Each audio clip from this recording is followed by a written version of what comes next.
क्या हम अल्लाह की तरफ चलकर जा रहे हैं? हम उम्मीद रखें कि अल्लाह हमारी तरफ दौड़ कर आए। आप अल्लाह की तरफ चलकर जा रहे हैं? हाँ ना, 5 वक्त की नमाज पढ़ तो रहे हैं, तो देख लीजिए कैसे पढ़ रहे हैं। कराची पाकिस्तान की अगर हम बात करें स्पेशली, तो कौन सी ऐसी एक्टिविटीज़ है जो कि इस्लाम में है, फ़र्ज़ है हम पर, और वो हम नहीं कर रहे हैं। हदीस मुबारक के मफ़हूम के मुताबिक जो सुबह उठ के खुशी के साथ, मोहब्बत के साथ अपने वालिदैन की ज़ियारत कर लेता है, उसको एक मकबूल हज का सवाब मिलता है। कौन क्या गलतियाँ इसमें बेसिकली अगर वजीफे लेने के बाद क्या नॉर्मली गलतियाँ कर रहे होते हैं लोग के बहुत जल्दी में, तो मुझे पता है पूरी कौम बहुत जल्दी में, वो आधे घंटे के बाद बोलेंगे सर मैंने वो आपने दिया था वजीफा, मैंने पढ़ लिया लेकिन अभी तक कुछ हुआ नहीं है। जो सबसे ज़्यादा चैरिटी एंड डोनेशंस करता है वो हमारा पाकिस्तान करता है, खास तौर पे हमारा कराची पूरी दुनिया में मशहूर है अल्हम्दुलिल्लाह। रूहानी एरिया और वज़ाइफ वाला एरिया ही क्यों सेलेक्ट करा जिसमें आप लोगों को अवेयरनेस दे रहे हैं और वज़ाइफ दे रहे हैं, जिसमें लोग बोलते होंगे यार ये तो ऐसा ही है। रोज के 5,000 रुपए खर्च हो रहे हैं। मैंने कहा बावजूद रहना शुरू कर दो, फिर कहोगे रोज के 500 भी खर्च नहीं हो रहे। और लोग नॉर्मली आपके पास किस तरह के लिए वज़ाइफ के लिए कॉल करते हैं? There is no shortcut in life. जिंदगी में कोई शॉर्टकट नहीं है।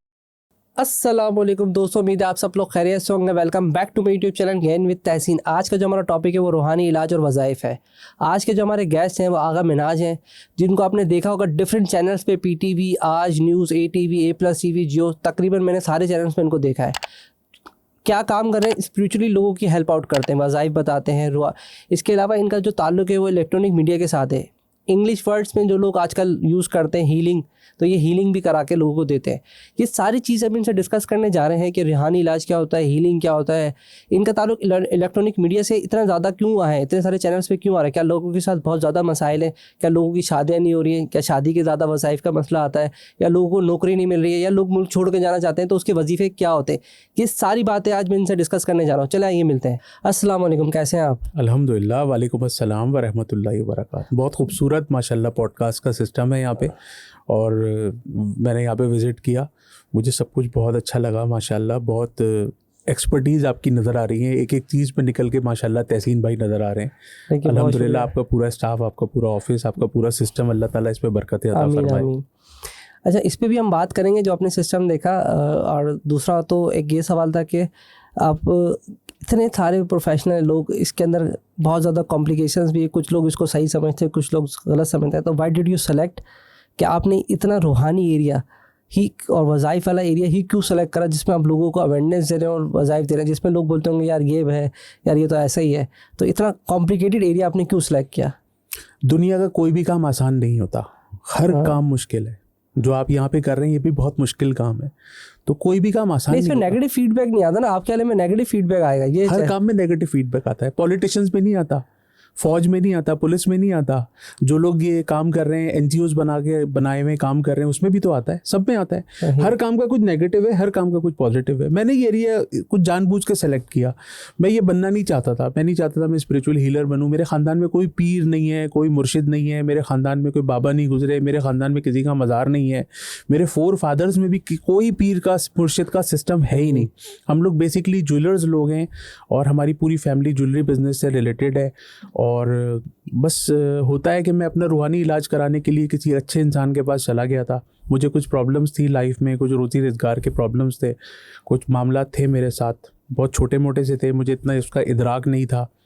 तो मैं किसी एक अच्छे आदमी के पास चला गया था, तो उन्होंने मुझे कुछ कलाम इलाही से पढ़ने के लिए बताया, नमाज पंजगाना की पाबंदी के बारे में बताया, तहज्जुद के बारे में बताया, सलातुत तस्बीह के बारे में बताया, जो हमारे इस्लाम की जो बेसिक्स हैं उन्होंने वो मुझे समझाया। तो मुझे पता चला कि लोग जो दुकानें खोल के बैठे हुए हैं, जो कहते हैं उल्लू का सर ले आओ और सांप की खाल ले आओ, ऊँट का नरखरा ले आओ, ये सब चीज़ें तो झूठ बोलते हैं, बकवास करते हैं, लोगों से पैसा ऐंठते हैं, उनसे पैसा घसीटते हैं, उन बेचारों के घर के जेवर बिकवा देते हैं, उनकी ज़मीनें बिकवा देते हैं, उनके घर में फसाद करवा देते हैं, उनको मकरूज़ कर देते हैं। मैंने ऐसे ऐसे लोग देखे हैं जो अपने इलाज कराने के लिए लोग लाखों रुपए कर्ज लेते हैं। और तो ये सब मैंने देखा, तो मुझे फिर लगा कि यार अगर मैं कर सकता हूँ, क्योंकि मैं अल्हम्दुलिल्लाह हमारे घर में, हमारे ख़ानदान में, हमारे वालिदैन की परवरिश में नमाज़ों की पाबंदी शुरू से ही है कि नमाज हम लोग अल्हम्दुलिल्लाह 5 वक्त बाजमात पढ़ने की कोशिश करते हैं। हमारे घर की ख़वातीन नमाजी हैं माशाल्लाह। तो अल्हम्दुलिल्लाह हम नमाज़ शुरू से पढ़ते थे, रोज़े रखते थे। बचपन में सऊदीया में रहते थे तो हज वगैरह से भी, हज भी हो चुका था अल्हम्दुलिल्लाह, उम्रे भी बहुत सारे हो चुके थे। तो इस्लाम के बारे में, दीन के बारे में, प्लस रमज़ान के रोज़े, नमाज़ें, तरावियाँ, क़यामुल लैल, फिर आखिरी रात जो ताक़रातें होती हैं उसमें सलातुत तस्बीह और क़यामुल लैल और शबीने, इन तमाम चीज़ों का हमारे घर में बड़ा एहतमाम था। तो उसके इसलिए हमें हमारे लिए चीज़ों का अप्रोच बहुत ईजी था। हमें पता था अल्लाह ताला के 99 नामों को पढ़ने का मतलब क्या होता है, कुरान पाक के 30 पारे क्या होते हैं, तो ये चीज़ों के बारे में इदराक था। तो अल्हम्दुलिल्लाह हमने बड़ी तवज्जो के साथ जब ये काम किया और अल्लाह ताला ने हमें उन मसाइल से निकाला, तो फिर वो हमारी उससे चूँकि दोस्ती हो गई, सलाम दुआ अच्छी थी। और देखें इल्म जो है ना वो तहसीन भाई वो बांटने से बढ़ जाता है। आप एक शमा जलाएंगे कम रोशनी होगी, दूसरी ऑन करेंगे, तीसरी ऑन करेंगे, तो आपके कमरे में फिर बहुत रोशनी हो जाएगी जब आप यहाँ पे 100 शमे जला लेंगे। तो ये इल्म है, ये शमा जलाना जो है एक इल्म होता है। आप इसको जितना बढ़ाते रहेंगे, बांटते रहेंगे, तो ये घटेगा नहीं, ये बढ़ेगा, रोशनी बढ़ती चली जाएगी। इल्म अल्हम्दुलिल्लाह ऐसी चीज़ है कि उसके बांटने से रोशनी बढ़ती है, इसमें इंसान को बखील नहीं होना चाहिए। तो अल्हम्दुलिल्लाह उन्होंने मुझे सपोर्ट की और अल्लाह के फजलो करम से फिर मेरी मेहनत थी, जुस्तजू थी, लगन थी, माँ बाप की दुआएं थी, अल्लाह तबारक व तआला का करम था अल्हम्दुलिल्लाह। बल्कि सबसे पहले तो मेरे रब का ही करम था। जब उसने आपको कोई चीज़ अता फरमानी होती है ना, तो उसके रास्ते, वसीले, इसबाब खुद ही बन जाते हैं।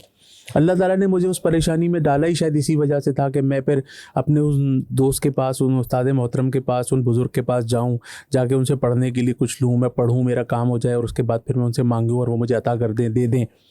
तो बस अल्हम्दुलिल्लाह आज अल्लाह के फजलो करम से 24-25 साल हो गए माशाल्लाह। मैं माशाल्लाह इलेक्ट्रॉनिक मीडिया से वाबस्ता हूँ, सोशल मीडिया से भी ताल्लुक़ है, टेलीविज़न पे तमाम चैनल्स पे अल्हम्दुलिल्लाह काम कर चुका हूँ।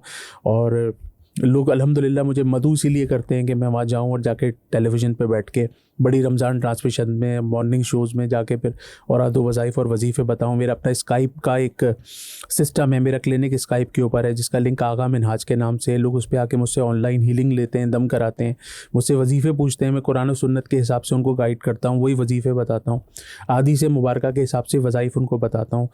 जो अल्लाह तबारक व तआला ने कुरान पाक में जो दुआएं हैं, जो वज़ाइफ़ हैं, उससे बताता हूँ। जो हुज़ूर अकरम सल्लल्लाहु अलैहि वसल्लम की मसनून दुआएं हैं जिससे लोगों के मसाइल हल होते हैं, उनसे बताते हैं। वो अमाल जो हमारी मुसलमानों की ज़िंदगी में शामिल होने चाहिए, कामयाबी के, तरक्की के, घरेलू परेशानी के, बीमारियों के। दुनिया में सबसे बड़ी परेशानी जो है ना, अगर वो है तो वो बीमारी है। ईमान के बाद सबसे कीमती चीज़ अगर आपके पास कोई है, तो ईमान के बाद अगर कोई भी चीज़ कीमती आपके पास है तो वो आपकी सेहत। कहते हैं ना, जान बची तो लाखों पाए। तो अगर आपके पास सेहत है, आपके पास सब कुछ है, आपके पास अरबों रुपए हैं और आपके पास सेहत नहीं है, खुदा ना खास्ता, अल्लाह ना करे, अलील हैं, बीमार हैं, मरीज़ हैं, तो आप देख लीजिए कि जो अरबपति लोग हैं, खरबपति लोग हैं, करोड़ोंपति लोग हैं, बड़े बड़े 2-2 हज़ार गज़ के बंगलों के अंदर रहते हैं, 50-50 लाख, 1-1 करोड़ की गाड़ियों में घूमते हैं। अगर खुदा न खास्ता वो डायलिसिस के मरीज़ हैं, खुदा न खास्ता वो शुगर पेशेंट है, हाई ब्लड प्रेशर है, हार्ट पेशेंट है, या क्या नाम है, जो हेपेटाइटिस के पेशेंट्स हैं, या ऐसी लाइलाज बीमारी में मुब्तला हैं जिसका कोई इलाज नहीं है, तो उनका वो पैसा सिर्फ डॉक्टरों के पास जाता है, अस्पतालों में जाता है, टेस्टों में जाता है। और जिसके पास कुछ भी नहीं है, अल्लाह तबारक व तआला ने उसको कुछ भी नहीं दिया हुआ, उसके पास कोई वसाइल नहीं है, वो किराए के मकान में रहता है, 2 कमरे के फ्लैट में रहता है, छोटे से घर में रहता है, बसों में सफ़र करता है, और अल्लाह ताला ने उसको सेहत अता फरमाई हुई है, तो इससे बड़ी कोई नेमत नहीं है, इससे बड़ी कोई दौलत नहीं है। ईमान के बाद सबसे बड़ी दौलत, सबसे बड़ी जो नेमत है वो सेहत है। और अल्हम्दुलिल्लाह हम सेहत की फ़ील्ड से रिलेट करते हैं, मेडिकल फील्ड से रिलेट करते हैं, लोग डॉक्टरों से हमारे बड़े अच्छे ताल्लुकात हैं। और डॉक्टर की हमारे पास डिग्री नहीं है, लेकिन अल्हम्दुलिल्लाह क्योंकि इन दोस्तों के साथ, 2 डॉक्टर्स के साथ उठक होती है, बैठक होती है, उनके साथ कचहरी लगती है, के साथ रहते हैं वैसे ही हो जाता है अल्हम्दुलिल्लाह। तो इस फील्ड में मेरी अल्हम्दुलिल्लाह मैं इसका एक अदना सा तालिब इल्म हूँ, अपने आप को एक अदना सा स्टूडेंट कहना पसंद करता हूँ। बेसिकली आप इतने अरसे से काम कर रहे हैं, अभी हम आएंगे इन डीप भी जाएंगे, तो किस तरह के लोगों, कराची या पाकिस्तान में किस तरह के लोगों के साथ मसाइल ज़्यादा चलें? जैसे तो आपने कहा सबसे बड़ी नेमत तो ईमान है, वो आप उनको बोलते हैं नमाज़ पढ़ें, थोड़ा सा उसको पास जाते होंगे, फिर शायद बोलते होंगे कि अल्लाह का शुक्र अदा करें। एंड थर्ड, जो कॉमन लोगों के साथ चैलेंजेस हैं और लोगों के साथ परेशानियाँ इस वक्त करंटली मौजूद हैं, सबसे बड़ी जो बीमारी है ना हम लोगों में, हम पाकिस्तानियों में ख़ासुल ख़ास, हम अल्लाह का शुक्र अदा नहीं करते। अल्लाह तबारक व तआला कुरान पाक में फरमाता है, जिसका मफ़हूम ये है कि बहुत कलील हैं वो लोग जो मेरा शुक्र अदा करते हैं। और एक और जगह अल्लाह पाक फरमाता है कि मैं उनको और नवाजता हूँ जो मेरा शुक्र अदा करते हैं। यानी कि आप शुक्र अदा करें, अल्लाह तबारक व तआला आपको नवाजे जाएगा, नवाजे जाएगा, नवाजे जाएगा, क्योंकि फरमाता है बहुत कलील हैं वो लोग जो मेरा शुक्र अदा करते हैं। मैं कहता हूँ कि अगर रोज़ाना 2 नफिल शुक्राने के, रात को सोने से पहले, ज़ोहर के बाद, मगरिब के बाद, इशा के बाद, किसी भी वक्त 2 नफिल शुक्राने के अगर पढ़ लिए जाएं तो आपको सलातुल हाजात पढ़ने की ज़रूरत महसूस नहीं होगी। जब भी हमारे असलाफ़ पर हमारे अकाबरीन पर, हमारे मशाइख पर, हमारे अहले बैत अतार पर, हमारे सहाबा किराम पर जब भी कोई मुश्किल आती थी, कोई बुरा वक्त आता था, तो सबसे पहले वो दो नफिल सलातल हाजात पढ़ के अल्लाह तबारक व तआला से अपनी हाजत तलब करते थे कि या रब्बुल आलमीन ये मसला हमारे साथ है। तो अल्लाह तबारक व तआला कुरान पाक में जब ये फरमा देता है कि बहुत कलील वो लोग हैं जो मेरा शुक्र अदा करते हैं, और जो मेरा शुक्र अदा करते हैं उनको मैं बहुत नवाजता हूँ, तो अगर 2 नफिल शुक्राने के ये पूरी कौम पढ़ना शुरू कर दे आज से हर हाल में शुक्र अदा, हर हाल में 2 नफिल रात को सोने से पहले शुक्राने के अगर हम पढ़ के सोएं, तो आप यकीन कीजिएगा कि रिस्क दरवाज़ा तोड़ के हमारे घर में दाखिल होगा। जिन बच्चियों की शादी नहीं हो रही, घर में बैठ के बाल सफ़ेद कर रही हैं, 2 नफिल रात को शुक्राने के पढ़ना शुरू कर दें, आप बहुत जल्दी अच्छे रिश्ते की खुशखबरी सुनाएंगी। जो बे औलाद हजरात जिनकी अब बरसों से औलाद नहीं हो रही और वह इलाज करा चुके और तंग आ चुके, 2 नफिल शुक्राने के पढ़ना शुरू कर दें, इंशाअल्लाह उनकी औलाद हो जाएगी। जिन लोगों के कारोबार नहीं चल रहे, वो अपने कारोबार की महक महसूस करेंगे बहुत जल्दी, उस पर तरक्की होगी, बरकत होगी, वसअत होगी। जो लोग इस वजह से परेशान है कि उनको अच्छी जॉब नहीं मिल रही, हाथ में सीवीज़ लेके सारा दिन बेचारे दौड़ रहे हैं, लाइनों में लगे हुए हैं, अच्छी सोर्स और सिफारिश मांगना चाह रहे हैं, उससे भी उनकी जॉब का मसला हल नहीं हो रहा, तो 2 नफिल शुक्राने के इशा के बाद अगर वो पढ़ना शुरू कर दें, तो अल्लाह के करम के अंदर आप यकीन कीजिए, मेरे रब के ख़जाने में कोई चीज़ की कमी नहीं है। हमारे मांगने में कमी, हमें मांगना नहीं आता, तो अल्लाह तबारक व तआला हमें मांगने से तो अता फरमाएगा, हमें बिन मांगे भी अता फरमाएगा इंशाअल्लाह। लोग नॉर्मली आपके पास किस तरह के लिए वज़ाइफ के लिए कॉल करते हैं, या लोग किस तरह के लिए, कौन से नॉर्मली वज़ाइफ लोग कनेक्ट करते हैं, यार हमें ये बता देंगे? सबसे बड़ा रोज़गार का मसला है। हज़रत अली करमल्लाह वजहुल करीम फरमाते हैं एक जगह पर, जिसका मफहूम ये है कि मुफलिसी से बचो, ये इंसान को कुफ्र तक ले जाती है। मुफलिसी इंसान को कुफ्र तक ले जाती है। मतलब आपके पास अगर माल नहीं है, अगर आपके पास जॉब नहीं है, आपके पास कारोबार नहीं है, आपके पास बिजनेस नहीं है, आपके घर का खर्चा अगर महीने का 50,000 है और आपके पास महीने के 50,000 रुपये नहीं है, और आप मकरूज़ होते हैं लोग क्रिमिनल्स क्यों बनते हैं? ये जो मार्केट में, ये जो हमारे शहर में, हमारे पाकिस्तान में स्नैचिंग हो रही है, चोरियां हो रही हैं, डकैतियां हो रही हैं, क्यों हो रही हैं? क्या वजूहत है?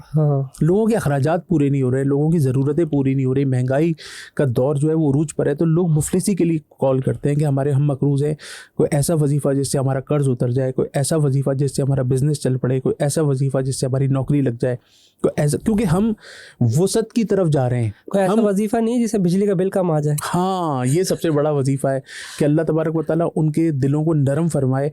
देखिए, अगर हम रोज़ाना हम बिजली के बिल को कम करने का वजीफ़ा देने के बजाय अपने रिस्क को बढ़ाने का वजीफ़ा क्यों ना दें? हम क्यों ना वो वजीफ़े की तरफ जाएं जो 5 वक्ता नमाज जो शख्स पाबंदी के साथ पढ़ेगा उसके घर के अंदर बरकत होगी। जो बाजमात तकबीर उला के साथ पहली सफ़ में जाके नमाज़ पढ़ेगा, जो बावज़ू रहेगा, उसके घर में बरकत होगी, उसके रिस्क में बरकत होगी, कारोबार में बरकत होगी। जो मग़रिब के बाद सूरह वाक़िया पढ़ेगा वो कभी उसके घर में फाका नहीं होगा। हुज़ूर अलैहिस्सलाम की हदीस मुबारका के मफ़हूम के मुताबिक जो शख्स मग़रिब की नमाज के बाद सूरह वाक़िया की तिलावत करके अल्लाह तबारक व तआला से दुआ मांगेगा, उसके घर में कभी माली परेशानी नहीं आएगी, वो किसी का मकरूज़ नहीं होगा, वो कभी बेरोज़गार नहीं होगा, वो कभी मुफलिस नहीं होगा। और फजर की नमाज के बाद सुब्हानल्लाहि व बिहम्दिही सुब्हानल्लाहिल अज़ीम व बिहम्दिही अस्तग़फिरुल्लाह 100 मरतबा, सुब्हानल्लाहि व बिहम्दिही सुब्हानल्लाहिल अज़ीम व बिहम्दिही अस्तग़फिरुल्लाह, जो फजर की नमाज के बाद 100 मरतबा पढ़ के अल्लाह तबारक व तआला से दुआ करेगा, उसके रिस्क के दरवाज़े खुल जाएंगे, उसके घर में कभी परेशानी रिस्क की नहीं आएगी। अगर जिस शख्स की जॉब ना लग रही हो, अगर वो ये 2 अमाल कर ले तो उसकी बहुत जल्दी जॉब लग जाएगी। जिसका कारोबार ना चल रहा हो, बिज़नेस ना चल रहा हो, आसपास की सारी दुकानें चल रही हैं, मेरी दुकान नहीं चल रही, वही अमल करके देख ले, इंशाअल्लाह तबारक व तआला दिनों में फ़र्क पड़ जाए।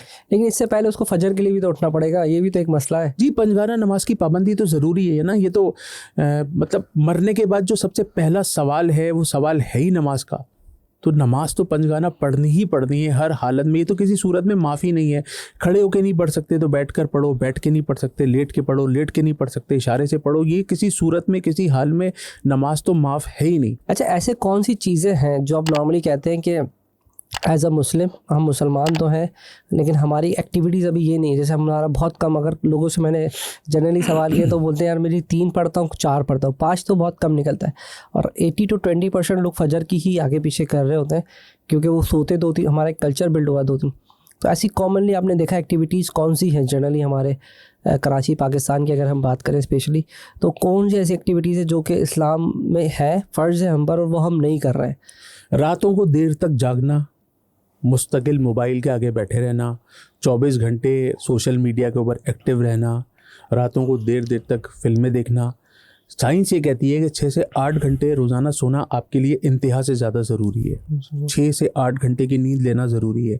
अगर हमारे यहाँ रात को 2-2, 3-3 बजे तक लड़के रेस्टोरेंट्स पे, कैफ़े पे बैठ के, चाय के होटलों पे बैठेंगे तो सुबह फजर की नमाज कैसे पढ़ेंगे? इस वक्त सुबह 5:30 बजे फजर की अज़ान होती है। अभी तो बहुत अच्छा टाइम है, अभी तो ना? 6:15 बजे फजर मिल रही, बड़ी तो आराम से। अगर कोई शख्स रात को 11 बजे सो जाए और सुबह उठ के मस्जिद में जाके फजर की नमाज़ पढ़ ले तो आसान है ना, मुश्किल नहीं है। अगर गर्मियों में 4:15 बजे फजर की अजान हो रही है, 4:15 पे पढ़ने वाले तो 4:15 पे भी पढ़ते हैं, पढ़ने वाले सुबह 6 बजे भी पढ़ते हैं। आप नमाज को कितनी अहमियत देते हैं? मरने के बाद सबसे पहला सवाल जो है वो नमाज का है। तो ये तो देखना ही है कि आप अहमियत कितनी देते हैं।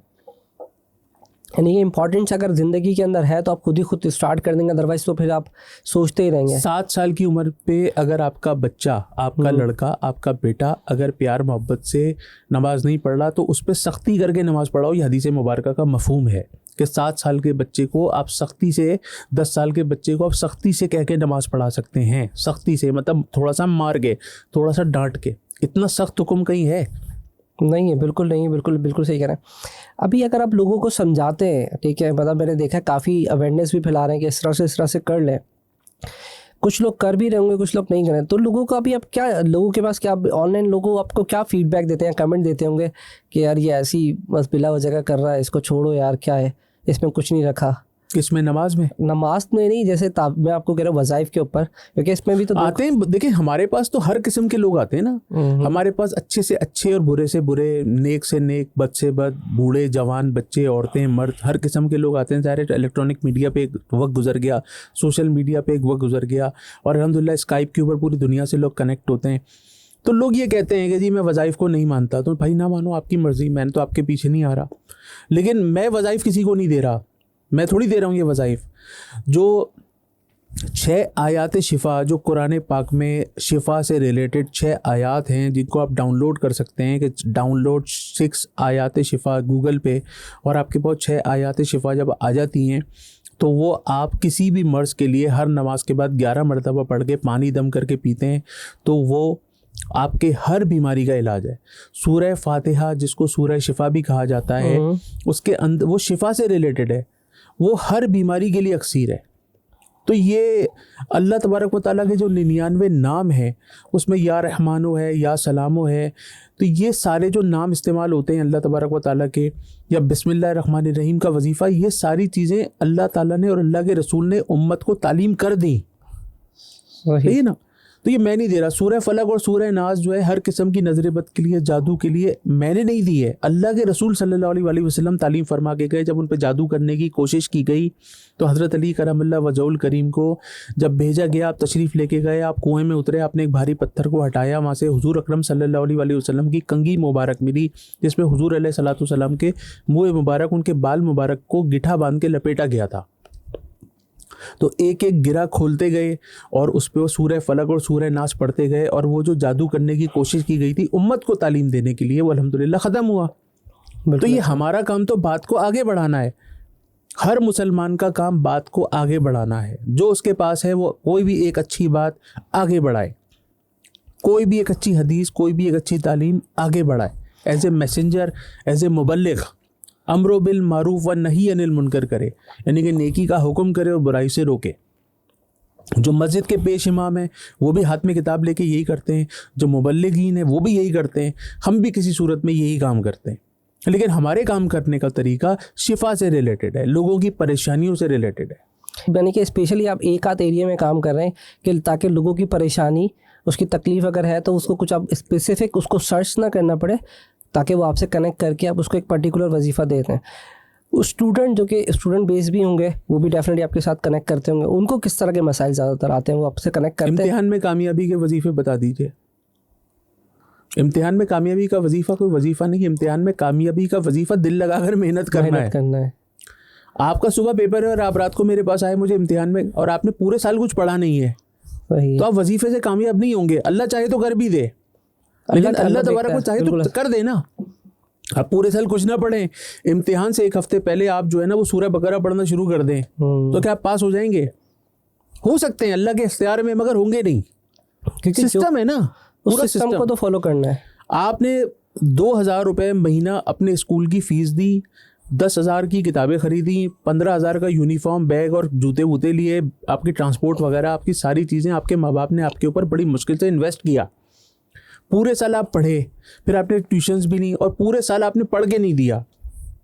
आखिर में आप जाके कहते हैं कि मुझे कोई ऐसा वजीफ़ा देंगे मैं इम्तिहान में कामयाब हो जाऊं, तो हो सकता है कि अल्लाह कर दे, लेकिन ये सिस्टम नहीं है उसका। सही है। और इसी तरह से तो अगर हम दूसरे लोगों की भी बात करें जो कि भी जॉब ढूंढ रहे हो, तो उनके पास भी तो स्किल का मसला होता है। There is no shortcut in life. जिंदगी में कोई शॉर्टकट नहीं है। अल्लाह ताला का जो प्रोसीजर है हमें उस पर, उसके ऊपर चलना पड़ता है। अब जो बच्चा रोज़ाना 2 से 3 घंटे डेली होमवर्क करेगा, वो एग्जाम में कैसे फेल हो सकता है?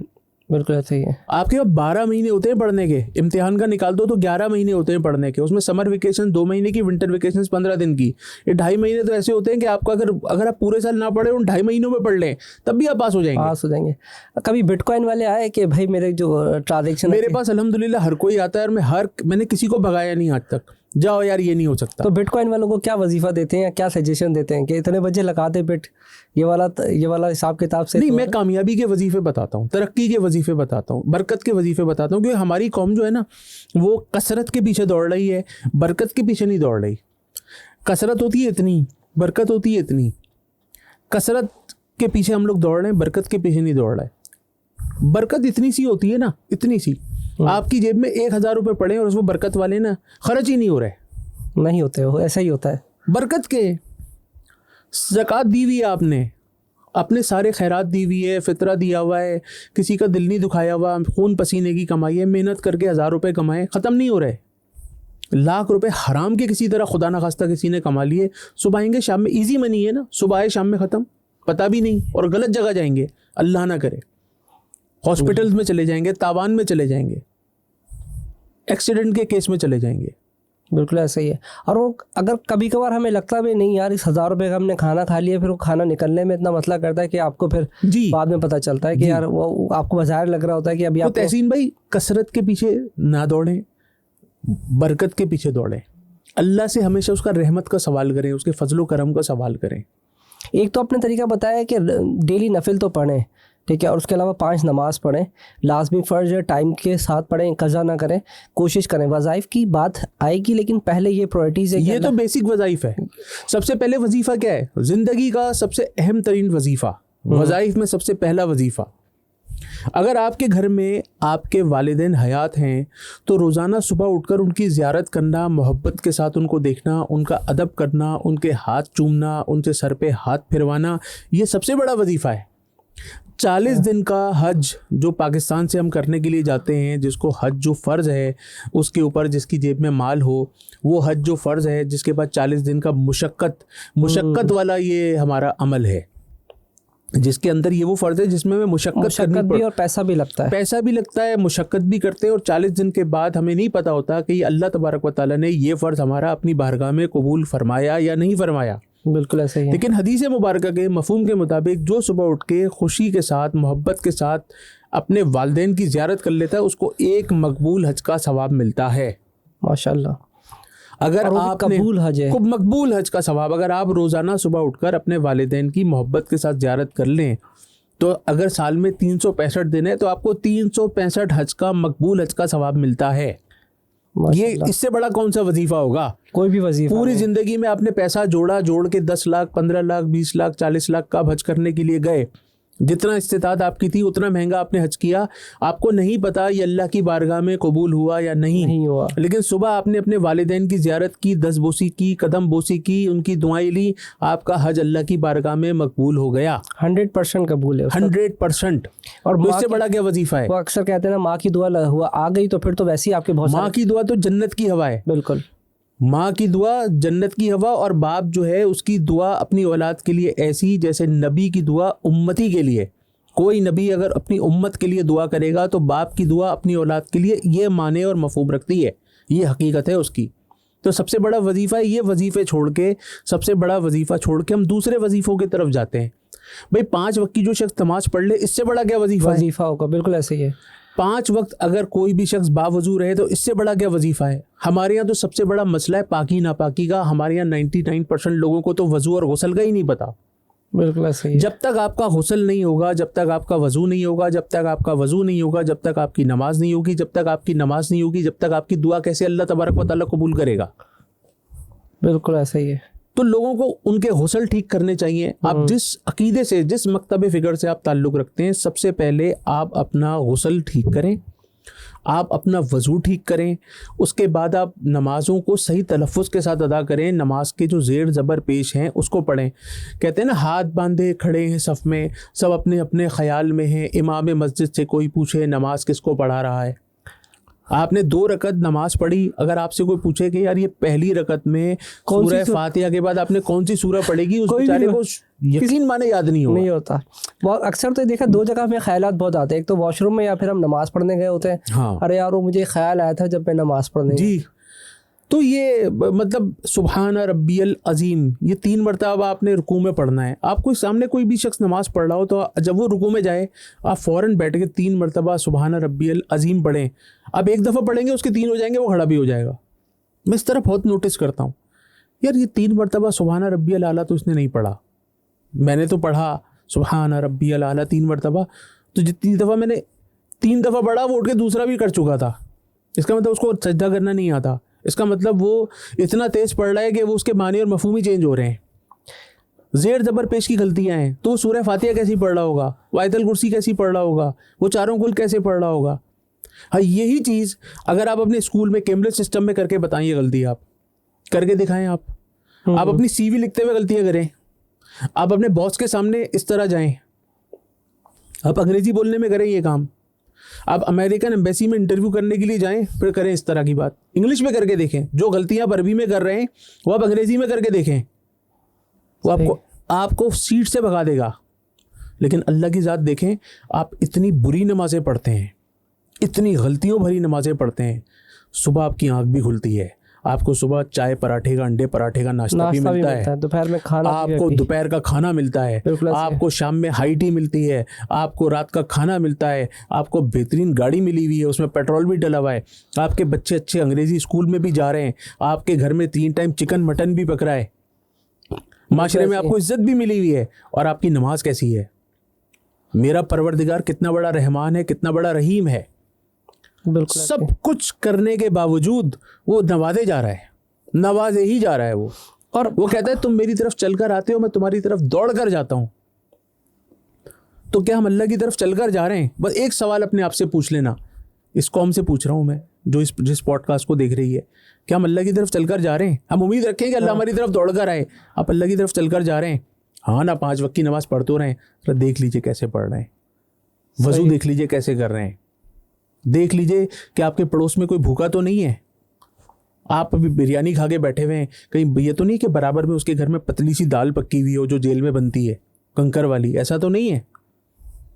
ये बुनियादी चीज़ें वजीफे हैं, बुनियादी वजीफे हैं, ये बुनियादी बेसिक्स हैं, ये बेसिक्स, ये हमें नहीं पता, ना बलद है हम इन चीज़ों से। ये वजीफे भी नहीं, ये तो बस आपके काम हैं जो अल्लाह ताला ने आपके सुपुर्द किए हुए हैं, तो जी बिल्कुल ऐसे ही है। इसको तो मैं कहता हूँ भी वजीफे पे तो आए नहीं है, तो फ़र्ज आपके ऊपर, जो फ़र्ज है उसके ऊपर है कि मतलब कलमा पढ़ने के बाद आपके पास नमाज है, फिर रोज़ा है, ज़कात है, हज है, तो आपके ऊपर फ़र्ज ही है। तो वही बात करें, इसमें तो कोई नई बात नहीं है। बस सिर्फ बात ये कि हम इसको थोड़ा सा इसलिए कनेक्टेड कर रहे हैं कि पहले ये इंपॉर्टेंट है, फिर हम जो अभी जाएंगे वजीफे। 2 घंटे की मुसाफत के बाद दुबई आता है ना, यही कौम वहाँ जाती है, दुबई जाती है। अब तो अगर उन्होंने वीज़ा ही बंद कर दिया, उन्होंने तो बैन ही कर दिया कि आने की ज़रूरत ही नहीं है, तुम लोग यहाँ पर आके भीख मांगते हो।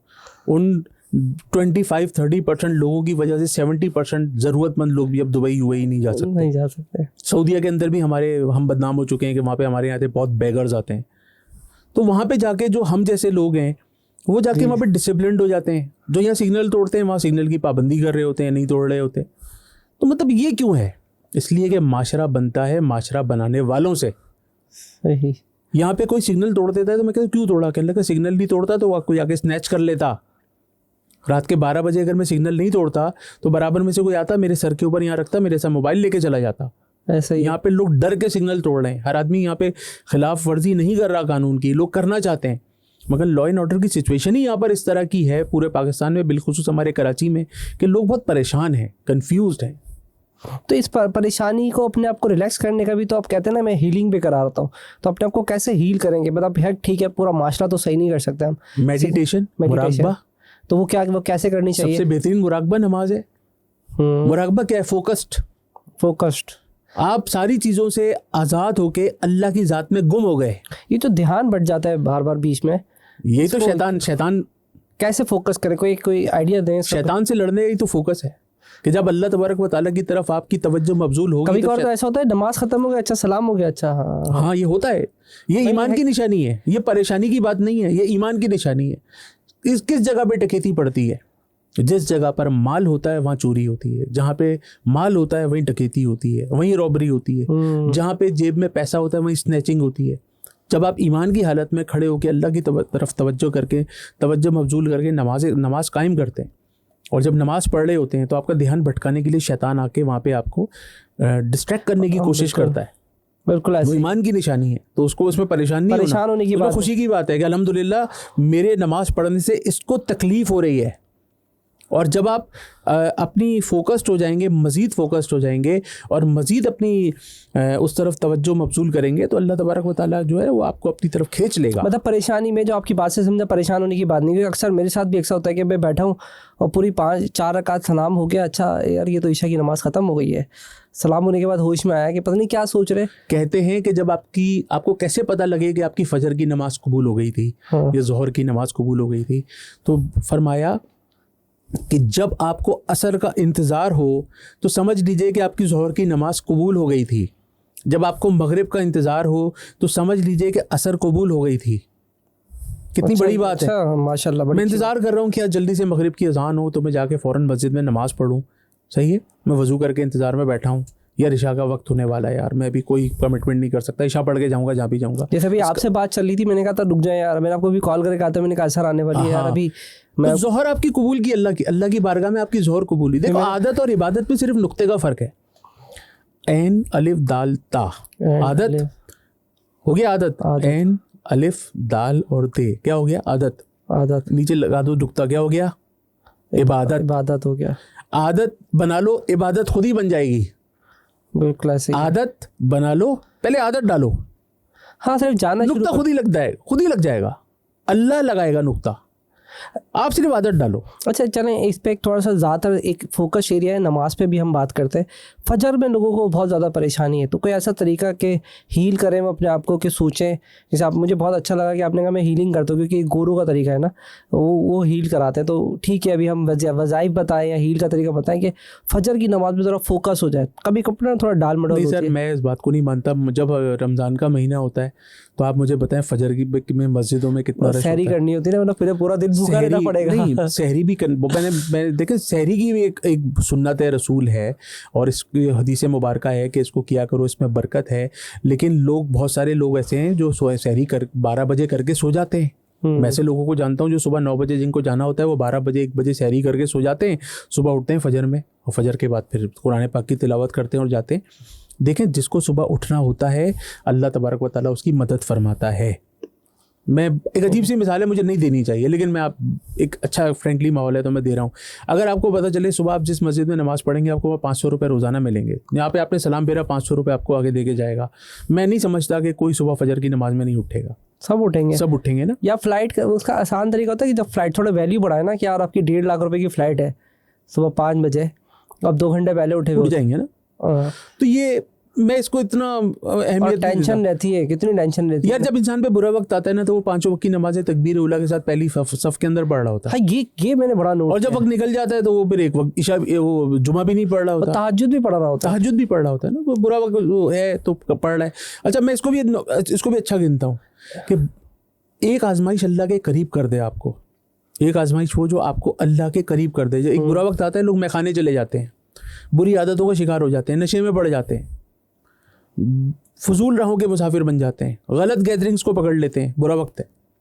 और कुछ लोग अल्लाह के करीब हो जाते हैं, नमाज़ पढ़ना शुरू कर देते हैं, कुरान पाक खोल लेते हैं और आदो वज़ाइफ पढ़ना शुरू कर देते हैं, सलातुत तस्बीह पढ़ना शुरू कर देते हैं, तहज्जुद में उठना शुरू कर देते हैं, इशराक और चाश्त की नमाज़ें पढ़ना शुरू कर देते हैं, अवाबीन पढ़ना शुरू कर देते हैं। अल्लाह, वो आजमाइश उनको अल्लाह के करीब ले जाती है। तो जो आजमाइश आपको अल्लाह के करीब ले जाए वो आजमाइश नहीं होती, वो इम्तिहान नहीं होता। वो परवरदिगार आपको उसका अजर जो है ना वो दुनिया में भी देगा, आखिरत में भी देगा। अल्लाह तबारक व तआला ने ये दुनिया मोमिन के लिए कैद खाना बनाई है। हम प्रिजनर्स हैं, ठीक है, हम केज में रह रहे हैं, हम प्रिजन में रह रहे हैं। इसके एवज क्या मिलेगा हमको? जन्नत। इस 70 साल की ज़िंदगी, 60 साल की ज़िंदगी जो हम गुजार रहे हैं, इसके एवज में अल्लाह तबारक व तआला ने हमें जन्नत अता फरमानी है। बिल्कुल ऐसा। और वो फरमाता है कि ये दुनिया जो है मोमिन के लिए कैद खाना है। कैद खाने में क्या होता है? क्या मिलता है हमें? जेल के अंदर क्या मिलता है? बस उसकी बिजली नहीं होती वहाँ पे, मोटे मोटे मच्छर होते हैं वहाँ पे, खाने को अच्छा इंतज़ाम नहीं होता, कंकर वाली दाल होती है, मोटी मोटी सख्त रोटियाँ होती हैं, गर्मियों के अंदर पंखे बंद होते हैं, सर्दियों के अंदर हमें ब्लैंकेट नहीं दिया जाता। पाकिस्तान की जेल्स की बात कर रहा हूँ, यही होता है ना। बीवी बच्चे दूर, माँ बाप दूर, बहन भाइयों की शादी हो रही है, हम नहीं जा सकते, जनाजे उठ गए, खबर आती है, नहीं अटेंड कर सकते। यही होता है ना जेल में। ये दुनिया जेल है मोमिन के लिए। इसके अवज़ क्या मिलेगा? अरबों खरबों साल की जन्नत, हमेशा हमेशा हमेशा के लिए जन्नत। वो जन्नत जो कभी हमसे वापस ली नहीं जाएगी। तो ये सौदा है कि अल्लाह तबारक व तआला ने हमें पैदा फरमा दिया, हमें ये दुनिया अता फरमा दी है तुम्हारे लिए, मोमिन के लिए जेल है, कैद खाना है। अब इसके अंदर गर्मी भी है, सर्दी भी है, ख़िज़ा भी है, बाहर भी है, दुख भी है, तकलीफ़ भी है, अच्छा भी है, बुरा भी है, बीमारी भी है, सेहत भी है। अच्छा, इसमें मैं आपसे कोई वजीफ़ा तो नहीं पूछूंगा क्योंकि हमारा पॉडकास्ट का मतलब है टू वे डिस्कशन। जो लोग अभी वजीफ़े लेते हैं, जैसे मिसाल के तौर पर शादी नहीं हो रही है, या उसको जॉब नहीं लग रही है, या कामयाब नहीं हो पा रहा, या मुल्क से बाहर जाने की ख्वाहिश, अभी तो सबकी ख्वाहिश है, वो नहीं उसका हो पा रहा, तो एग्जैक्टली वो क्या गलती कर रहा होता है? जो अभी मिसाल के तौर पे वो क्या मिस्टेक, आपसे वजीफ़ा लेता है, पढ़ता भी होगा, डेफिनेटली पढ़ा रहा है, फिर भी बोल रहा होगा कि यार मेरा ये काम नहीं हुआ, मैं 25 दिन से पढ़ रहा हूँ, बल्कि वो क्योंकि जल्दी में ज़्यादा होता है, यार मैं 3 दिन से पढ़ रहा हूँ, मेरा ये मसला नहीं हुआ, मैं नमाज भी 3 दिन से पढ़ रहा हूँ, मेरा मसला नहीं हुआ। ये है, लोगों को जल्दबाजी बहुत होती है। वो चाहते हैं कि रात को वो वजीफ़ा पढ़ें, सुबह उनका काम हो जाए। ये तो मैं ये कह रहा हूँ कि आप इस तरह कौन क्या गलतियाँ इसमें बेसिकली क्या करते, वजीफे लेने के बाद क्या नॉर्मली गलतियाँ कर रहे होते हैं लोग के बहुत जल्दी में? तो मुझे पता है पूरी कौम बहुत जल्दी में, वो आधे घंटे के बाद बोलेंगे सर मैंने वो आपने दिया था वजीफा, मैंने पढ़ लिया लेकिन अभी तक कुछ हुआ नहीं है। ये इतनी अहम सवाल आपने पूछा है कि लोग ये कहते हैं कि जब हमने रात को या 1 हफ्ते या 10 दिन 15 दिन वजीफ़ा किया तो अभी तक हमारे रिजल्ट्स क्यों नहीं आए? अच्छा, एक और बात, सबसे अहम वजीफ़ा जो है ना तहसीन भाई, वो है दुआ। कहते हैं हदीस मुबारक का मफहूम है कि बेरग़बती से दुआ मत मांगा करो। दुआ मोमिनों का हथियार भी कहते हैं ना, कि मतलब आप दुआ करें, आपके मामलात बहुत सारे। अल्लाह तबारक व तआला फरमाता है कि मुझसे दुआ मांगो, मैं तुम्हारी दुआ जो है वो कबूल करूँगा। बिल्कुल ऐसे ही अल्लाह ताला नापसंद फरमाता है उस शख्स को जो अल्लाह तबारक व तआला से दुआ नहीं करता। हम लोग लंबे लंबे वजीफ़े मांग के ना अल्लाह तबारक व तआला से दुआ नहीं मांगते। हमारा दुआ मांगने का अंदाज़ बड़ा गलत है। हम सबसे पहले तो हाथ को ऐसे नहीं उठाते, हम यूँ करके दुआ मांग रहे होते हैं, ऐसे करके सबसे दुआ मांगते हम इधर उधर देख रहे होते हैं। दुआ मांगते हुए हमारा दिमाग फोकस नहीं होता, हमारा दिमाग कहीं और होता है, दिल कहीं और होता है, आंखें कहीं और होती हैं, हाथ कहीं और होते हैं, चारों चीज़ें कहीं और हैं। ये एक अलाइनमेंट है। दुआ इज़ एन अलाइनमेंट, कि दुआ अल्लाह की बारगाह में इस तरह से हो कि हथेलियों का किबला आसमान हो। सही है, आंखें बंद हो और दिल, दिमाग, ज़बान, आँखें, हाथ, ये सब अलाइनमेंट हुए हुए हों कि हम अल्लाह तबारक व तआला से गिड़गिड़ा कर दुआ मांग रहे हैं कि या रब्बुल आलमीन मेरे रोज़गार में बरकत अता फरमा, या मेरी बेरोज़गारी दूर फरमा, या मेरे घर में ये प्रॉब्लम है इसको ख़त्म फरमा, या मेरी बीमारी ख़त्म फरमा। जो भी दुआ आप अल्लाह ताला से मांग रहे हैं, क्या आपको इस बात का यकीन है कि आप अल्लाह से मांग रहे हैं? यकीन ही नहीं है। अगर आपको भरोसा है कि आप अल्लाह से दुआ मांग रहे हैं तो आपको लगेगा कि यार मैं अल्लाह से मांग रहा हूँ, अल्लाह पाक मेरी बात सुन रहा है और वो देने पे कादिर है। कहते हैं हदीस मुबारक के मफहूम के मुताबिक दुआ मांगने के 3 दर्जे हैं। पहला दर्जा ये है कि आपने जब जो दुआ मांगी वो फ़ौरन कबूल हो गई। सही, जब आपने जो दुआ मांगी फ़ौरन कबूल हो गई। दूसरा दर्जा ये है कि कोई बहुत बड़ी मुसीबत, कोई बला आने वाली थी जो टल गई। हमने कहा यार दुआ कबूल नहीं हुई, अरे भाई बहुत बड़ी मुसीबत आ रही थी, टल गई, आपको दुआ पता भी कबूल हो नहीं गई, हमें पता भी नहीं चला। और आखिरी ये है हम मर गए, उस जहान में पहुँचे, वहाँ हमने बड़े बड़े नेकियों के पहाड़ देखे। हमने अल्लाह पाक से पूछा ये किसके हैं? फरमाया तुम्हारे। हमने कहा हमने तो इतनी नेकियां की नहीं। फरमाया जो दुआएं तुमने दुनिया में हमसे मांगी हमने आखिरत के लिए उसको ज़ख़ीरा कर लिया। तो उस वक्त हम सोचेंगे हाय काश हमारी दुनिया में कोई दुआ ही कबूल ना हुई होती। 60-70 साल की ज़िंदगी में मरने के बाद जब उस बारगाह में पहुँचे, अल्लाह की बारगाह में, वहाँ हमने बड़े बड़े नेकियों के पहाड़ देखे, तो बेहतर तो वो है कि कोई दुआ ज़िंदगी में कबूल ही नहीं होनी चाहिए। आप तो 60-70 साल कह रहे हैं, मैं तो कहता हूँ 10-20 साल। आप जब तक होश संभालते हैं 18-20 के तो हो जाते हैं, और उसके बाद अगर 40 साल अगर आपने ज़िंदगी भी ली, जिसमें से 20 साल तो आपने सो के गुजारे, तो 20 साल की ज़िंदगी के चक्कर में इतना सारे मसाइल, तो इसलिए दुआ छोड़ ही दें, दुआ करते रहें, नमाज दुआ तो लाजमी करनी है, और वो ऊपर छोड़ते रहें। हाँ, कि अल्लाह ताला बस हमें हमारी दीन दुनिया कब्र आखिरत देखें। रब्बना आतिना फिद दुनिया हसना, अल्लाह हमारी दुनिया पहले दुनिया का जिक्र है कि हमारी दुनिया भी अच्छी फरमा, हमारी आखिरत भी अच्छी फरमा। तो कहने का मकसद ये कि हमें दुआ मांगने का तरीका नहीं आता, तो सबसे पहले तो दुआ मांगने के आदाब, उसका तरीका क्या है कि एक सहाबी हुजूर अलैहिस्सलातु वस्सलाम की बारगाह में हाजिर होते हैं। मैं बार बार ये सवाल ये बात मैं बार बार करता हूँ, ठीक है, आप मेरी जितनी भी वीडियोस देखेंगे उसमें बार बार करता हूँ ये बातें बार बार करनी चाहिए। एक साहबी हुजूर अलैहिस्सलातु वस्सलाम की बारगाह में हाजिर होकर अर्ज़ करते हैं या रसूल अल्लाह, ये 4 हिस्से अगर दुआ के, मैं मफ़हूम अर्ज़ कर रहा हूँ, ठीक है, इसमें अगर मैं एक हिस्सा दुरूद पाक और 3 हिस्से दुआ करूँ तो अल्लाह पाक के रसूल ने फरमाया सल्लल्लाहु अलैहि वसल्लम दुरूद पाक को बढ़ा दो। तो उन्होंने अर्ज़ किया कि अगर मैं 2 हिस्से दुरूद पाक और 2 हिस्से दुआ रखूं तो आका करीम अलैहिस्सलातु वस्सलाम फरमाते हैं कि दुरूद पाक को बढ़ा दो। तो अर्ज़ किया कि अगर मैं 3 हिस्से दुरूद पाक रखूं, एक हिस्सा दुआ मांगूं, अल्लाह के रसूल सल्लल्लाहु अलैहि वसल्लम फरमाते हैं कि दुरूद शरीफ को और बढ़ा दो। अब क्या बचा? कुछ भी नहीं बचा, सिवाय दुरूद पाक के कुछ बचा ही नहीं। तो अब उसका तरीका ये है कि आपकी आंखें बंद हों, आपके हाथ हथेलियां जो हैं वो जिनका किबला आसमान है तो ऐसे उठी हुई हों, आंखें आपकी बंद हों, और आप ज़बान से दुरूद शरीफ पढ़ रहे हों, दुरूद इब्राहिमी, दुरूद तुनज्जीना, सबसे छोटा दुरूद पाक सल्लल्लाहु अलैहि वसल्लम वो पढ़ रहे हों, और आपका जो दिल है वो दुआ मांग रहा हो, दिल दुआ मांग रहा हो, ज़बान दुरूद पाक पढ़ रही हो, आंखें आपकी बंद हों, तसव्वुर गुंबद खज़रा हो, तसव्वुर बैतुल्लाह हो, तसव्वुर मवाज़ शरीफ हो, ये आप अल्लाह ताला का तसव्वुर करके आप गिड़गिड़ा कर अल्लाह पाक से जो दुआ मांगेंगे वो दुआ कबूल होगी। लेकिन हमारे मांगने में बहुत सारी कमी है, क्योंकि हमारी दुआ अल्लाह ताला की तवज्जो को अपनी तरफ मबजूल नहीं कर पा रही। बिल्कुल ऐसे ही है, हम अल्लाह ताला की तवज्जो को, उसकी रहमत को, उसके फजलो करम को अपनी तरफ तवज्जो को मबजूल करा ही नहीं पा रहे। अच्छा, दुरूद शरीफ पढ़ने में जैसे आपने कहा कि बिल्कुल दुआ करके किबला रुख हो के तसव्वुर करके, ठीक है, इसमें ज़्यादा देर तक जो मेरा है कि 3 से 5 मिनट तक तो बैठेगा, उसके बाद वो कहीं ना कहीं सोच में चला जाएगा। तो अगर वो चलते फिरते भी अगर दुरूद पढ़ता रहे, और अगर वो वॉक कर रहा है, कहीं जा रहा है, तो उस पर भी तो कोई ला इलाहा इल्लल्लाहु मुहम्मदुर रसूलुल्लाह सल्लल्लाहु अलैहि वसल्लम अस्तगफिरुल्लाह ला हौला वला कुव्वता इल्ला बिल्लाह, ये वजीफ़ा मैंने हज़ारों लाखों की तादाद में लोगों को टेलीविज़न पे बैठ के, सोशल मीडिया पे प्लेटफॉर्म से लोगों को बांटा, और लाखों हज़ारों लोगों ने इसको पढ़ा, और पढ़ने के बाद मुझे इसके रिज़ल्ट्स बताए। ये एक ऐसा वजीफ़ा है जो चलते फिरते, उठते बैठते, वज़ू बेवज़ू अगर इसको अपनी ज़बान के ऊपर, अपने कल्ब के ऊपर जारी कर लिया जाए तो इंसान कभी भी मायूस नहीं होता, डिप्रेशन में नहीं जाता, एंजाइटी का शिकार नहीं होता। बल्कि ये कहना चाहिए कि अगर कोई डिप्रेशन का इलाज है तो वो वजीफ़ा है। डिप्रेशन का जो इलाज है, जो वजीफ़ा मैं आपको बता रहा हूँ, ला इलाहा इल्लल्लाह अफज़लुल ज़िक्र, ला इलाहा, नहीं कोई माबूद सिवाय अल्लाह के, मुहम्मदुर रसूलुल्लाह, मोहम्मद सल्लल्लाहु अलैहि वसल्लम अल्लाह के रसूल है, सल्लल्लाहु अलैहि वसल्लम, ये सबसे छोटा दुरूद पाक। तो कलमा तैयबा भी हो गया और दुरूद पाक भी हो गया। अस्तगफिरुल्लाह, मैं माफ़ी मांगता हूँ, पलटता हूँ, माफ़ी मांगता हूँ, पलटता हूँ, अस्तगफिरुल्लाह।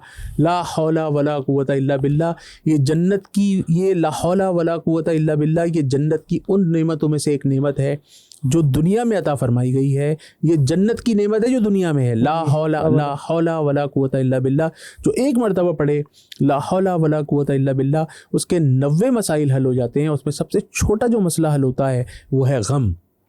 तो मैं उमूमन कसरत से ये वजीफ़ा तमाम लोगों को पढ़ने के लिए देता हूँ कि चलते फिरते उठते बैठते वज़ू बेवज़ू रात को सोने से पहले सुबह उठ के ला इलाहा इल्लल्लाह मुहम्मदुर रसूलुल्लाह सल्लल्लाहु अलैहि वसल्लम अस्तगफिरुल्लाह ला हौला वला कुव्वता इल्ला बिल्लाह पढ़ें। अगर आप बेरोज़गार हैं तो उसके लिए ये काम करेगा, बे औलाद हैं तो अच्छी इंशाल्लाह बेऐब औलाद बग़ैर ऑपरेशन के मिलेगी, जॉब ढूंढ रहे हैं तो इंशाल्लाह बेहतरीन जॉब मिलेगी, जॉब कर रहे हैं तो तरक्की मिलेगी, कारोबार कर रहे हैं तो वसअत मिलेगी, अगर गैर शादीशुदा हैं तो अल्लाह तबारक व तआला आपके लिए बेहतरीन लाइफ पार्टनर का इंतज़ाम फरमाएगा। दूसरी करनी है, तीसरी करनी है, चौथी करनी है, जो नेक काम करना है वो इस वजीफे पहले नियत कर ले, उसके हिसाब से इस वजीफे से आपके सारे काम हो जाएंगे। अच्छा सॉरी बात मैंने जरा तफरी की तरफ मैंने किया थोड़ा सा लोगों को होगा यार दूसरी करनी है, पहली ख्वाहिश पूरी हो गई, लेकिन उसके लिए पैसे भी चाहिए होते, फिर पैसे के लिए पैसे बिल्कुल नहीं चाहिए होते, फिर वो बोलेगा मुझे पैसे चाहिए, फिर पैसे के लिए भी दुआ करेगा। 80% जो लोगों का मसाइल है वो तो इकोनॉमिकली चैलेंजेस तो है ना, क्योंकि कंट्री लेवल पर जो मसाइल है वो तो हर एक को फेस करने पड़ेंगे, वो तो कभी भी नहीं ख़त्म हो सकते। पर ये कि वजीफ़े करेगा तो डेफिनेटली सी बात है, कुछ सब्र और सुकून आएगा, और अल्लाह की तरफ जब दिल लग जाता है तो फिर दुनियावी चीज़ों में फिर छोटे छोटे मसाइल लगते हैं। यार अभी क्या है यार, मसाइल हल नहीं होते तहसीन भाई, डील करना आ जाता है, फिर डील करना आ जाता है बेसिकली। और जब वो जितना ज़्यादा मसाइल लेते हैं ना, मैंने देखा जो जितना आगे बढ़ जाता है उसको फिर छोटे छोटे मसाइल लग रहे होते हैं, यार ये तो बहुत छोटी सी चीज़ में लगा हुआ था, इन दी एंड तो आपने जाना ही है, कितने कौन रुका है यहाँ पे। तो वो जब वो थोड़ा वज़ाइफ, जो मुझे सबसे अच्छा आपके वज़ाइफ में लगा, आपने एक जो बड़ी अच्छी चीज़ ऐड की कि चाहे वज़ू हो या बावज़ू हो, तो लोगों को कॉन्सेप्ट होता है मेरा वज़ू नहीं है तो वो तब भी कर सकता है। तो मुझे ये चीज़ अच्छी लगी, उठा है, बैठ रहा है, खा रहा है, पी रहा है, जा रहा है, आ रहा है। अमीर बनने का नुस्खा पता है क्या है? अरे वाह यार, पैसा ही पैसा होगा, बरकत वाला बावजूद रहना शुरू कर दो। वो वाला पॉइंट जो अपने स्टार्टिंग में आता है कि बहुत सारे नहीं होंगे, भले 1000 होगा लेकिन बरकत होगी, कसरत नहीं, बरकत वाला। बरकत से अमीर बनने का वजीफा क्या है? बावजूद रहना शुरू कर दें, रोजाना गुस्ल करना शुरू कर दें। रोजाना जब आप उठें, उठ के गुस्ल करें, गुस्ल में वजू भी आ गया, तरीका देख लें। हाँ वो तो मिल जाएगा, तरीका देख लें, आपके घर में है ना किताबें गुस्ल का सही तरीका, जिस अकीदे से भी आपका ताल्लुक है उसमें वजू भी कर लें और बावजू रहना शुरू कर दें। जब वॉशरूम जाए, बाहर निकले तो बावजू हो। आप ये देखेंगे यार ये क्या हो क्या रहा है, बटवा खाली क्यों नहीं हो रहा, बटवा खाली नहीं हो रहा यार। घर में बरकत सी हो गई है, कारोबार में बरकत सी हो गई है, थोड़े में बहुत हो जाता है, दिल को बहुत सुकून मिलता है बहुत। ये तो मैं खुद भी ट्राई कर। लोग मुझे अक्सर कहते हैं रोज़ के 5000 रुपये खर्च हो रहे हैं। मैंने कहा बावजू रहना शुरू कर दो, फिर कहोगे रोज़ के 500 भी खर्च नहीं हो रहे, करके देखें। नहीं इसमें इसको ये भी कह सकते भले 5000 खर्च हो रहे हैं लेकिन आपको इतना सुकून हो रहा होगा। नहीं ये सुकून जब भी तो बता रहे हैं ना। हाँ भाई लोग 1 लाख रुपए खर्च कर रहे हैं, नहीं बता रहे ना, उनको 1 लाख रुपए रोजाना का खर्चा है, उनका जायज खर्चा है, बरकत वाले नहीं बता रहे, लेकिन वो कह रहे हैं यार 5000 का नोट रोजाना खर्च हो रहा है, आगा भाई क्या करें। मैंने कहा बावजू रहना शुरू कर दो, 5 वक्त की नमाज पढ़ना शुरू कर दो। अच्छा एक और बात, सदका रद्दुल बला है ना, सदका रद्दुल बला है। मैं कोई प्लेटफॉर्म नहीं छोड़ता जिसमें मैं ये ना कहूँ लोगों को कि खुदा का वास्ता, आपको अल्लाह के रसूल का वास्ता, बेगर्स को पैसे मत दो, सिग्नल पे खड़े हुए लोगों के हाथों में पैसे मत दो, खुदा रसूल का वास्ता इनकी मदद मत करो, क्योंकि ये एक माफिया है, एक माफिया है, माफिया। आप उन घरों में नहीं जा रहे जिन घरों में आज भी औरत अपने छोटे छोटे बच्चों या जवान बेटियों के साथ बैठी हुई है, जिसके घर में कोई कमाने वाला नहीं है, जिसका शौहर नहीं है, जवान कोई बेटा नहीं है, घर में वो बीमारियां हैं और वो इंतज़ार कर रही है कि कोई दरवाज़ा नॉक करके कहेगा ये आधा पाव दाल लो और अपने बच्चों को खिला दो। वो औरत अपने घर से बाहर नहीं निकल रही, वो सफ़ेद पोश औरत आज भी अपने घर के अंदर है, वो बूढ़े मियाँ बीवी आज भी अपने घर के अंदर हैं, बूढ़े लोग आज भी अपने घर में हैं, वो घर से बाहर नहीं आ रहे, और उनके पड़ोस में से चिकन बन रहा है, मटन बन रहा है, उसकी खुशबू उनके स्मेल आ रही है। उनसे भी सवाल होगा कि तुम्हारे घर में तीनों टाइम अच्छा खाना पक रहा था, तुमने अपने पड़ोसी को नहीं पूछा। रोज़ाना एक भूखे को सदके का खाना खिलाना अगर शुरू कर दें, महीने में 3000 रुपये का राशन किसी भी जानने वाले के घर में, सबसे पहले हकूक़ आपके बहन भाइयों के हैं, फिर आपके पड़ोसियों के हैं, आपके रिश्तेदारों के हैं, आपके गरीब रिश्तेदार, ज़रूरतमंद रिश्तेदार, देखिए पूरे हमारा जो पाकिस्तान है ना, पूरी दुनिया में सबसे ज़्यादा चैरिटी एंड डोनेशंस करता है वो हमारा पाकिस्तान करता है, ख़ास तौर पे हमारा कराची पूरी दुनिया में मशहूर है अल्हम्दुलिल्लाह। जब भी कोई बुरा वक्त आता है ना, कराची वाले, पाकिस्तान वाले जाके दिल खोल के चैरिटी और डोनेशंस करते हैं। तो सदका रद्दुल बला है मेरे भाई। अपने ख़ानदान का एक घर, अगर हम में से हर मुखय्यर शख्स हर ख़ानदान में एक घर को महीने का राशन डाल दे 3,000 रुपये का, 1,500 रुपये का, 2,000 रुपये का, 5,000 रुपये का, तो इनकी ऐसी की तसी हो जाएगी इन बेगर्स की, माफिया की, जो सुबह एक सुजुकी भर के आती है और उसमें से औरतें उतरती हैं, बच्चे उतरते हैं, और वो सारे अपने आप को डिसेबल किया हुआ होता है उन्होंने, वो बुनियादी तौर पे वो डिसेबल नहीं होते, उन्होंने किया हुआ होता है। तो बेगर्स माफिया के ख़िलाफ़ ऐलान जंग हर प्लेटफॉर्म से हमें करना चाहिए, ताकि उन ज़रूरतमंदों की मदद हो सके, जो सफ़ेद पोश लोग हैं, जो अपने घरों के अंदर इंतज़ार कर रहे हैं कि तहसीन भाई और आगा साहब आगे दरवाज़ा खटखटाएंगे, हमारे रिश्तेदार, हमारे पड़ोसी, और आके हमसे कहेंगे ये 1 महीने का राशन है मेरी बहन, ये अल्लाह की बारगाह के लिए मेरा नाम मत लेना। तो ये बहुत ज़रूरी है। और दूसरी बात अक्सर व बेशतर मैं कहा करता हूँ कि एक तो रोज़ाना सदका दें, इस तरह से दें, ये चील कव्वों को फेफड़ा खिला दें, रोज़ाना एक भूखे को सदके का खाना खिला दें, नहीं कर सकते रोज़ाना चूंटियों को, कीड़े मकोड़ों को 1 मुट्ठी चीनी डाल दें, कबूतरों को बाजरा डाल दें, अपनी जान माल का सदका रोज़ाना निकालें। अफजल तरीन सदका भूखे को पेट भरकर खाना खिलाना है। अगर आप अपनी ज़िंदगी में खुशहाली चाहते हैं, पंचगाना नमाज की पाबंदी करें, रात को सोने से पहले के जो अमलियात हैं अगर वो इंसान अपनी ज़िंदगी में शामिल कर लेगा, हर किस्म की नज़र, टोक, बंदिश, जादू, टोना, आसेब, सिफली, बुरे जिन्नात और उनकी ज़ुर्रियतों से बचा रहेगा। रात को सोने से पहले के अमलियात क्या हैं? सूरह फातिहा, आयतल कुर्सी और चारों कुल सीक्वेंस के साथ पढ़ के अपनी दोनों हथेलियों पे दम करें और पूरे जिस्म पे हाथ फेर लें। ये सुन्नत तरीका भी है, अल्लाह के रसूल सल्लल्लाहु अलैहि वसल्लम का तरीका भी है। 3 सूरह इखलास, 3 सूरह फलक, 3 सूरह नास पढ़ के दोनों हथेलियों पे दम करके आका करीम अलैहिस्सलाम पूरे जिस्म पे हाथ फेरते थे। उम्मत को तालीम के लिए हमें भी ये करना चाहिए। हर नमाज के बाद, हर फ़र्ज़ नमाज के बाद जो शख्स आयतल कुर्सी पढ़ेगा, हदीस मुबारका के मफ़हूम के मुताबिक जब वो मरेगा तो उसका अगला कदम जन्नत में होगा। कितनी बड़ी बिशारत है, बहुत बड़ी बात, बिल्कुल। यहाँ आपने ज़ोहर का, असर का, मगरिब का, इशा का, फ़र्ज़ का सलाम फेरा और फ़ौरन हाथ उठा के दुरूद पाक पढ़ा और आयतल कुर्सी पढ़ लीजिए, मरने के बाद अगला कदम जो है वो जन्नत में होगा। तो ये छोटे छोटे वज़ाइफ हैं, इनकी बड़ी वैल्यू है, बहुत बड़ी वैल्यू है।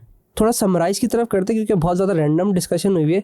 एक नॉर्मल मुसलमान है, उसको डेली की क्या चीज़ करनी चाहिए ताकि समराइज़ करके, जैसे हमने कहा नमाज़ पढ़नी चाहिए, नमाज़ पढ़ने के बाद अगर ये वज़ाइफ पढ़ेगा तो उससे ये फ़ायदा हो जाएगा, मगरिब में आ गया तो ये एक आयत पढ़ ले तो ये फ़ायदा हो जाएगा, रात में सोते हुए। तो एक समराइज़ आ जाए हमारे पास डिस्कशन, ताकि सामने वाला जो हमारा व्यूअर्स है जो सुन रहा है, जो 45 मिनट्स की डिस्कशन को समराइज़ नहीं कर पाएगा, तो एक समराइज़ डिस्कशन हमारे पास आ जाए। माशरे की जो सबसे बड़ी प्रॉब्लम है इस वक्त, माशी सूरत हाल, बिल्कुल, जॉब्स का ना लगना, कारोबार का ना चलना, पैसों की तंगी, तंगदस्ती, बेरोज़गारी, परेशान हाली, यही है ना। तो सबसे पहले कहा कि बावजू रहने की कोशिश करें, अपने गुस्ल को ठीक करें, अपने वज़ू को ठीक करें, पंचगाना नमाज की पाबंदी रखें, फजर के बाद सुबहान अल्लाह व बिहम्दिही, सुबहान अल्लाहिल अज़ीम व बिहम्दिही, अस्तगफिरुल्लाह 100 मरतबा पढ़ें, रोज़ाना एक भूखे को सदके का खाना खिलाएं, मगरिब की नमाज के बाद सूरह वाक़िया की तिलावत करें सारे घर वाले मिल के।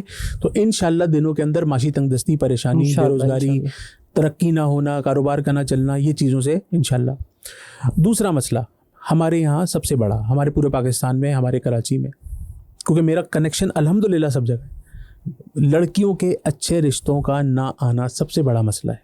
सही, सबसे बड़ा मसला। किसी के घर में जहेज़ का इंतज़ाम नहीं है, किसी के घर में जहेज़ का इंतज़ाम है तो अच्छे रिश्ते नहीं है, बहुत प्रॉब्लम्स हैं। तो मैं उमूमन बताता हूँ अपनी उन तमाम बहनों को जो घरों में बैठकर बाल सफ़ेद कर रही हैं या वालिदैन के इंतकाल कर जाने के बाद अपने भाई और भाभी के बच्चों को पाल रही हैं, या सुबह उठकर मेरी बहनें स्कूल्स की जॉब कर रही हैं और बैंक्स में जॉब कर रही हैं और अपने घर में कोचिंग सेंटर चला रही हैं और इंतज़ार कर रही हैं किसी अच्छे शरीफ और नेक रिश्ते का, तो इंशाअल्लाह इस अमल से उनके घर में रिश्तों की भरमार होगी। इंशाअल्लाह आप रोज़ाना रात को सोने से पहले सलातुत तस्बीह पढ़ना शुरू कर दीजिए। उसका तरीका किताबों के अंदर मौजूद है, गूगल पे मौजूद है। 4 रकात नमाज सलातुत तस्बीह हुजूर अलैहिस्सलाम की हदीस मुबारका के मफ़हूम के मुताबिक हो सके तो रोज़ पढ़ो, नहीं तो हफ्ते में एक बार, नहीं तो महीने में एक बार, नहीं तो साल में एक बार, नहीं तो पूरी ज़िंदगी में एक बार। हमने उसको शब मेराज, शब बारात और रमज़ान शरीफ की आखिरी 5 रातें जो होती हैं 21, 23, 25, 27 और 29, उसमें पढ़ना शुरू कर दिया, जो कि बहुत अच्छा है। अगर हमारी बहनें और हमारे भाई अपने घरों में रोज़ाना रात को 20 मिनट्स इसको पढ़ने में लगते हैं, तीसरा कलमा एक रकत में, तीसरा कलमा सुबहान अल्लाह वल्हम्दुलिल्लाह वला इलाहा इल्लल्लाह वल्लाहु अकबर, ये आपने 300 मरतबा 4 रकतों में पढ़ना है, एक रकत में 75 मरतबा। तरीका इसको देख लें, 2-4 दफ़ा पढ़ेंगे तो आप इसके ऊपर इंशाल्लाह आपको पढ़ना आ जाएगा। अगर रोज़ाना इसको पढ़ना शुरू कर दें तो अल्लाह के हुक्म से दिनों के अंदर बहुत अच्छे रिश्ते आएंगे और आप इंशाल्लाह ताला हमें खुशखबरी सुनाएंगे। ये हो गया दूसरा मसला। अब आप कहते हैं कि जी बहुत मुश्किल है, सलातु तस्बीह तो हम नहीं पढ़ सकते, तो उसका दूसरा रास्ता ये है कि फ़जर से आधे घंटे पहले उठ जाइए। फ़जर से आधे घंटे पहले आप उठ जाइए। मिसाल के तौर पे 5 बजे फ़जर का वक्त है, 4:30 बजे मेरी बहनें उठ जाएं। उठने के बाद वज़ू करें और उसके बाद तहज्जुद के 2 नफिल पढ़ें और उसके बाद 2 नफिल पढ़ें सलातल हाजात बराए शादी, सलातल हाजात बराए शादी, और उसके बाद अज़ान तक पढ़ें या अल्लाह हो या रहमान हो या रहीम हो या करीम। ये जो वक्त है ये कबूलियत का वक्त है।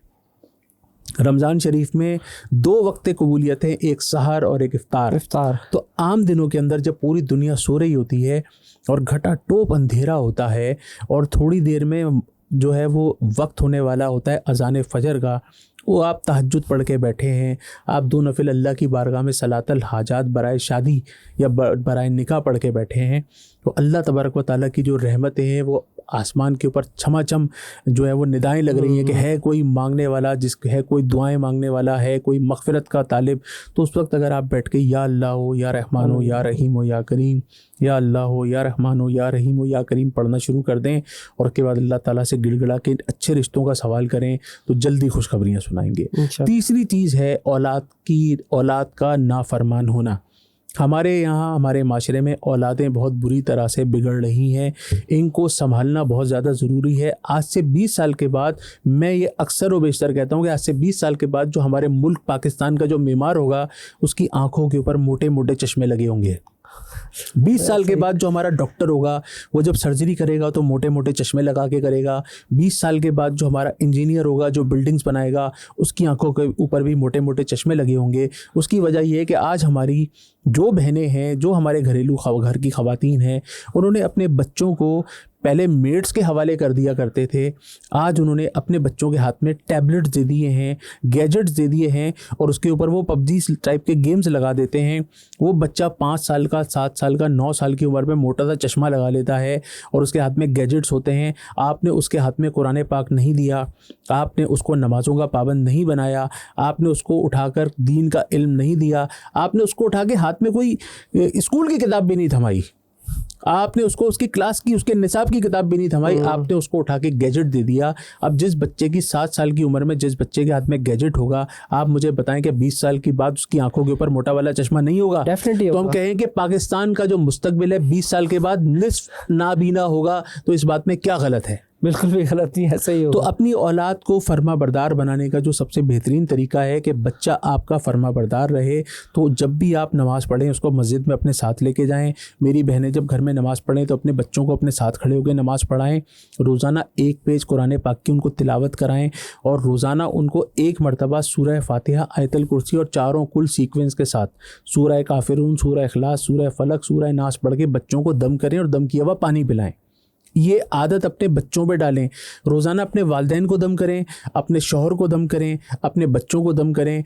जब मर्द अपने घर से निकले तो अपनी बीवी बच्चों को दम करे, एक दूसरे को दम करें। मौज़तैन पढ़ के, सूरह फातिहा पढ़ के, आयतल कुर्सी पढ़ के, चारों कुल पढ़ के दम करें ताकि बच्चे हिसार में रहें, बच्चे नमाज़ों में रहें, बच्चे वज़ू में रहें, बच्चों को गुस्ल के तरीके सिखाएं।